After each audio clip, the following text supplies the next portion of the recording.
पुणे शहरातील मुख्य रस्त्यांवर सायंकाळच्या सुमारास पुन्हा एकदा मोठी वाहतूक कोंडी जी आहे ती झालेली पाहायला मिळते आणि सध्या पुण्यातील जंगली महाराज रस्त्यावरती आहे आणि पावसामुळे मोठ्या प्रमाणात जंगली महाराज रस्त्यावरती वाहनांच्या लांबच लांब रांगा ज्या आहेत त्या लागलेल्या दिसत आहेत। गेल्या अर्धा ते पाऊण तासापासून पुण्यातील जंगली महाराज रोड असेल किंवा फर्ग्युसन कॉलेज रोड असेल, जी मुख्य रस्ते आहेत त्या रस्त्यांवर मोठी वाहतूक कोंडी जी आहे ते पाहायला मिळते। खरं तर नदीपात्रातला जो पर्यायी रस्ता आहे, खडकवासला धरणातून मोठ्या प्रमाणात पाण्याचा विसर्ग केल्यानंतर नदीपात्रातले रस्ते जे आहेत ते बंद करण्यात आलेले आहेत आणि त्याचाच परिणाम आता या मुख्य रस्त्यांवरील वाहतूक कोंडीत झालेला पाहायला मिळतो। हा सगळा जंगली महाराज रोडचा हा मुख्य रस्ता आहे।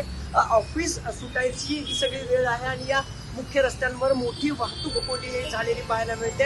हे दृश्य तुम्ही आता पाहताय ती जंगली महाराज रोडवरची आहे। जवळपास 3 ते 3.5 किलोमीटरच्या वाहनांच्या लांबच लांब रांगा या सगळ्या रस्त्यांवरती लागलेले पाहायला मिळतात। खरं तर पुणे शहरात पावसानं विश्रांती घेतलेली आहे, पण खडकवासला धरणातून जो पाण्याचा विसर्ग झाला त्यानंतर नदीपात्रातली सर्व रस्ते जी आहेत ती पर्यायी मार्ग म्हणून वापरली जातात ती बंद करण्यात आलेली आहेत आणि आता मुख्य रस्त्यांमुळे याचाच परिणाम मुख्य रस्त्यांवर होतोय आणि सगळी वाहतूक कोंडी जी आहे ती आता पुण्यातील जंगली महाराज रस्त्यावर झालेली पाहायला मिळते।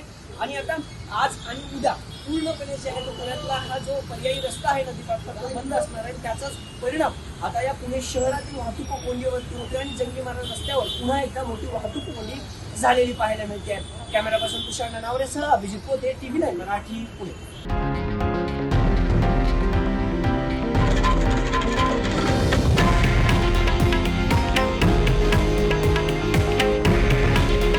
हे आहे देशातील नंबर 1 न्यूज नेटवर्क आणि आपण पाहत आहात TV9 मराठी। काळजी तुमची, हित महाराष्ट्राचं।